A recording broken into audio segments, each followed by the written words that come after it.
Oiga, ya lo decía ahorita Luis Octavio, muchas interrogantes, hay muchas preguntas, me parece que más preguntas que respuestas en torno a esta campaña de vacunación. De entrada, el tema, y lo platicábamos al principio con Gastón García Miranda, el tema de cómo se eligió a los adultos mayores que estarán recibiendo en primera instancia la vacuna. ¿Por qué hacerlo con las comunidades más alejadas que presentan menor número de casos positivos y menor número de defunciones y no con aquellos municipios en cada uno de los estados que tienen el mayor número de contagios y el mayor número de defunciones?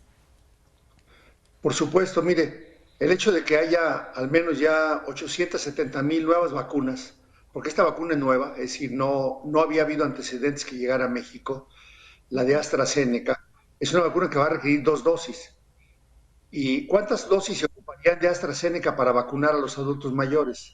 Se ocuparían 30 millones de dosis, es decir, está llegando menos de 1 millón de lo que se ocupa en lo total. Y obviamente, a menos de 70 días, Jimena, los errores del gobierno federal en la planeación, en la programación, en la compra de la vacuna y ahora en su distribución, pues va a hacer que México siga padeciendo, se agrave y se prolongue la pandemia, porque estas decisiones están fuera de toda razonabilidad cuando hay escasez de vacuna. Digo, si hubiera toda la vacuna, habría que plantear desde el sitio más distante hasta los sitios más urbanos.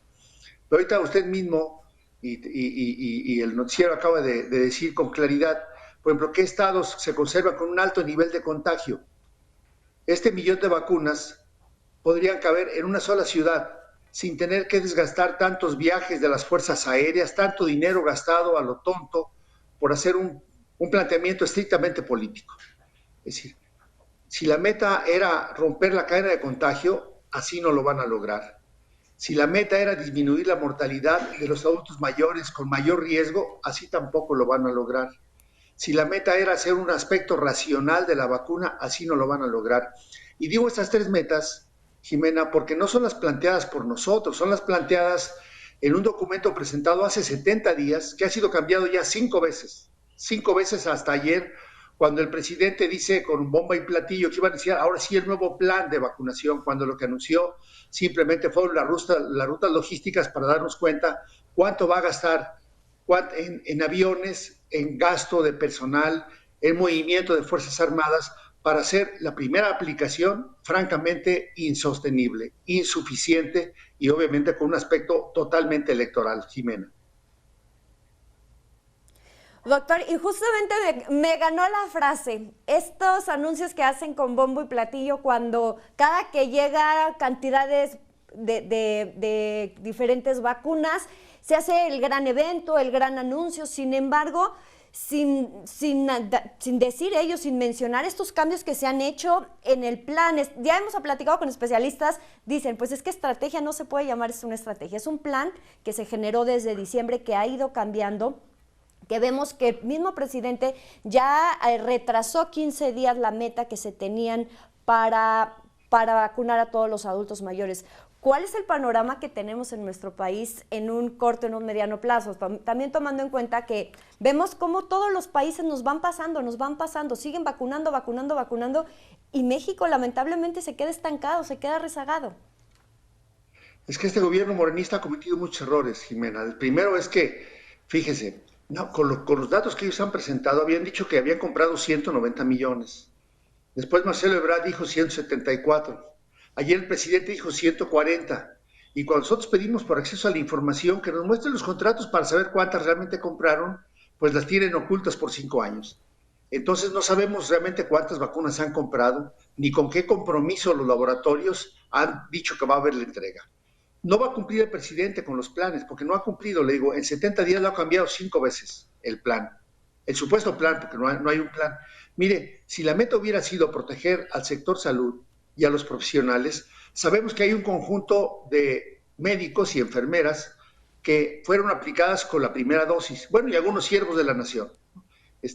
La primera dosis, la segunda dosis debe ser de la misma vacuna, es decir, Pfizer no ha llegado todavía, cuando ya había el compromiso de que supuestamente iban a estar vacunados. Bueno, hay más de 1 millón de médicos y enfermeras que todavía no han sido vacunados ni siquiera con la primera dosis.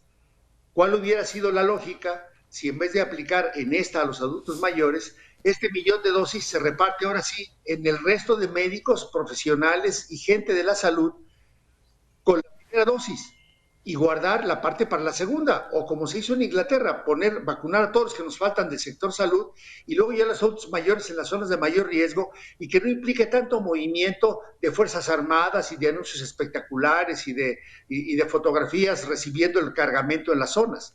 Bueno, hubiera sido mucho más sencillo, Jimena, y hubiera dado mucho más dividendos al país en términos de lo planteado, que no se rebase el sector salud, que queden protegidos los médicos y enfermeras y la gente que trabaja alrededor de las unidades médicas públicas, privadas y de asistencia social, y luego ya irnos con los adultos mayores. Si realmente el laboratorio Leomont en México, que está almacenando, va a empezar a procesar la vacuna de AstraZeneca en el país, va a empezar a liberar la vacuna, pues se podría hacer. Ahora, romper cadena de contagio, pues debía ser primero en las zonas urbanas y no en las zonas tan distantes. Obviamente le voy a decir cuál va a ser el segundo anuncio, se lo voy a adivinar desde ahorita. Va a empezar a poner el gobierno morenista las fotos de los municipios pintadas de colores las que ya están vacunados. Y entonces de manera engañosa, con un diagrama de mapa, va a decir que está ya casi vacunado en las zonas rurales y los más pobres, casi el 90%, aunque nomás hayan vacunado a menos de 870,000 personas. Jimena. Oiga, diputado, y otro tema, doctor, que también preocupa, que también no hay que perder de vista, es estas brigadas correcaminos. 1,080 brigadas correcaminos estarán arrancando nuevamente hoy a vacunar a los adultos mayores. Sin embargo, de estas, más o menos el 30% de las 12 personas, de toda la extensa comitiva que acude a la vacunación, son servidores de la nación, son quienes fueron promotores del voto, quienes son promotores de los programas sociales del gobierno federal. Sí, parte del planteamiento que hemos estado denunciando nosotros es que fue un grave error desplazar al sistema estatal de vacunación. Cada estado, cada entidad federativa en México tiene un Consejo Nacional de Vacunación y obviamente sería la ruta adecuada, y más cuando, por ejemplo, con esta vacuna ya no se ocupan las condiciones de alta congelación que se ocupa la vacuna de Pfizer. Si esta vacuna puede ser trasladada hasta en termos de hielo seco, una vez ya condensada para empezar a poner. Mire, los únicos que van a funcionar en esa cadena de vacunación es el enfermero y el doctor. Los 2 voluntarios salen sobrando. Los 2 servidores de la nación saldrían sobrando. El promotor de Sembrando Vida, pues sale sobrando. El promotor de educación de la escuela nuestra sale sobrando. Y las 4 personas de la Sedena o de la Guardia Nacional, pues salen sobrando, la verdad, porque con el sistema estatal de vacunación se podría hacer con los enfermeros y con los doctores en los sitios habituales de vacunación si se hiciera con otra lógica. Pero ahorita la lógica es no ganar vidas, la lógica es ganar votos para el gobierno morenista, pero esto nos va a costar muchas más vidas, porque lo que sí le puedo decir que con esa estrategia no es la más eficiente ni para disminuir la mortalidad, ni para romper las cadenas de contagio, ni para activar la economía. Como usted dice, doctor, quizá más bien lo que buscan es el voto y no, pues, evitar muertes. Muchísimas gracias, doctor Héctor Jaime, diputado federal del PAN y también secretario de la Comisión de Salud. Muy buenos días. Jimena, un saludo. Muchas gracias.